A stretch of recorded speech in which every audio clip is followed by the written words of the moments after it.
जय श्री कृष्णा। नमस्कार मित्रों, कैसे हो आप लोग? अच्छे हो? उम्मीद करता हूँ और ईश्वर से प्रार्थना करता हूँ कि आप लोग अच्छे रहो, सदैव अच्छे रहो, स्वस्थ रहो, खुश रहो। मित्रों, हम में से हर कोई किसी न किसी काम में लगा रहता है, किसी न किसी उद्देश्य से।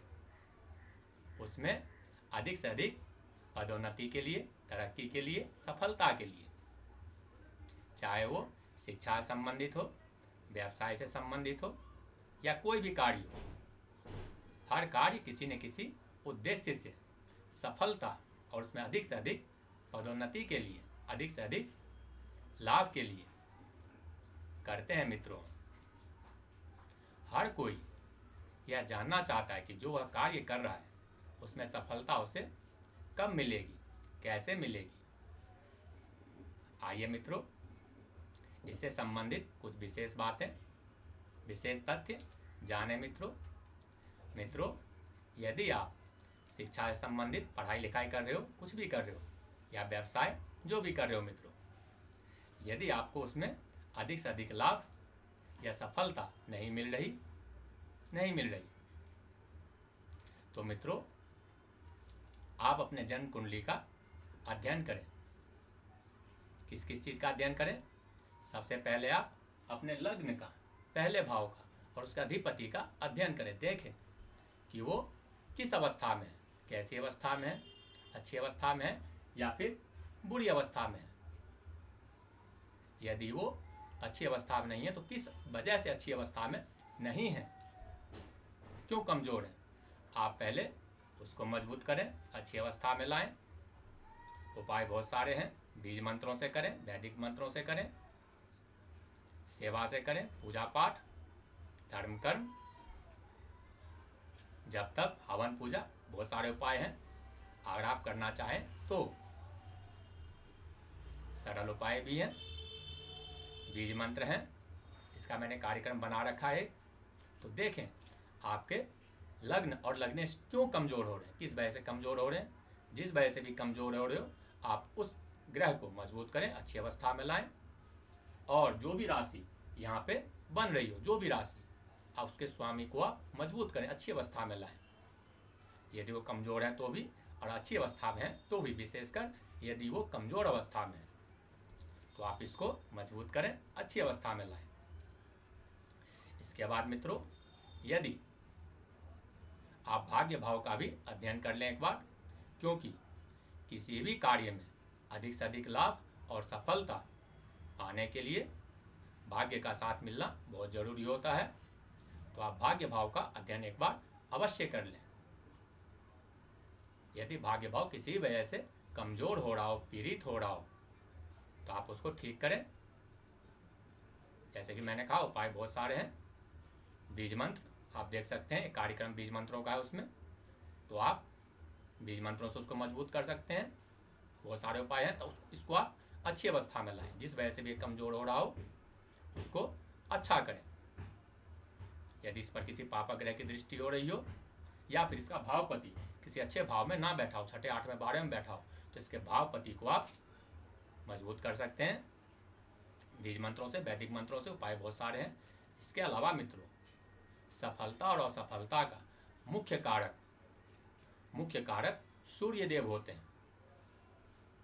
सफलता और असफलता के मुख्य कारक हमारे जन्म कुंडली में सूर्य देव को माना गया है मित्रों। तो आप सूर्य देव की स्थिति अवश्य देखें कि वो किस अवस्था में है। सूर्य देव हमारी जन्म कुंडली में जितने मजबूत अवस्था में होंगे, जितने मजबूत अवस्था में हो, जितने बलवान अवस्था में हो, सफलता में उतनी आसानी से कम मेहनत से मिलती है। चाहे हम शिक्षा के क्षेत्र में हो, चाहे व्यवसाय के क्षेत्र में हो या किसी भी क्षेत्र में हो, सफलता और असफलता हमारे सूर्य देव पर विशेषकर निर्भर करता है। सूर्य देव यदि अपनी राशि में हो, उच्च के बैठे हो, मेष राशि में बैठे हो, सिंह राशि में बैठे हो या अपने मित्र की राशि में भी बैठे हो, तो भी ये हमें सफल करते हैं, अधिक से अधिक लाभ देने वाले हो जाते हैं।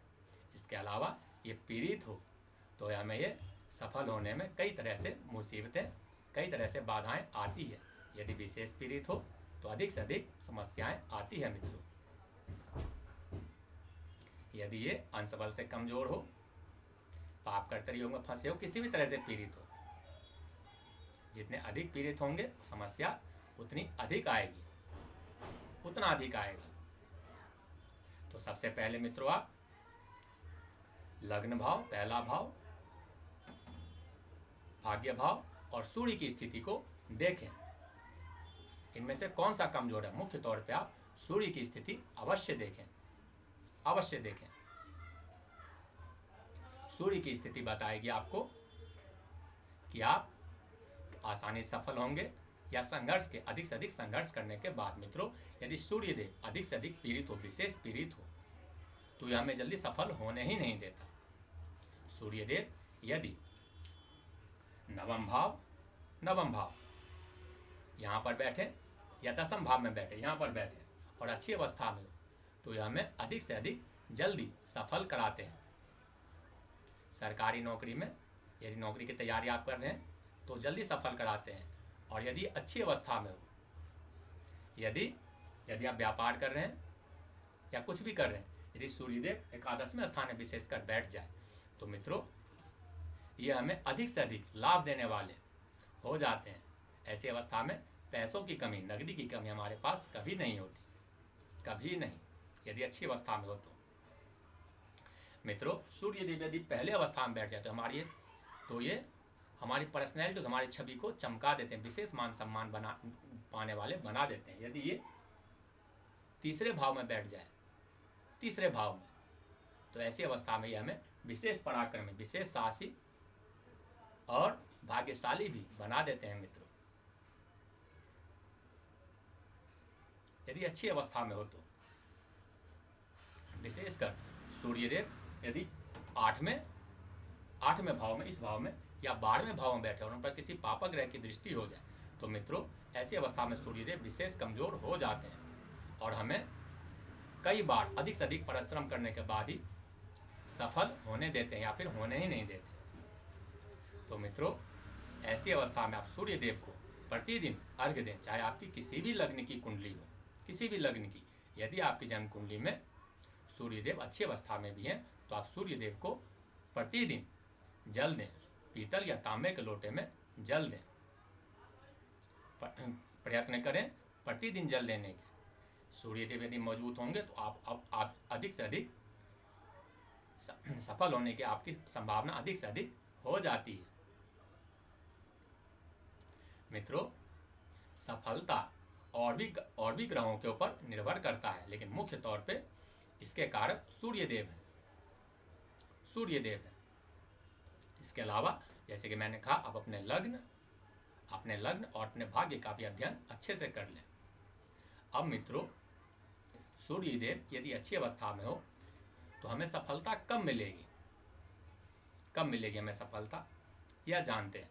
मित्रों, सूर्यदेव यदि अच्छी अवस्था में हमारी जन्म कुंडली में बैठे हैं तो जो भी शुभ दशा जब आएगी हमारी, कोई भी जो हमारी जन्म कुंडली में कारक ग्रह हो, जब उसकी दशा आएगी या अंतर दशा आएगी तो उस समय में सफलता मिलने की अधिक से अधिक संभावनाएं बन जाती है। या फिर सूर्य की दशा अच्छी अवस्था में हो तो हमें उस समय में, उस काल में सफल होने की संभावना अधिक से अधिक बढ़ जाती है।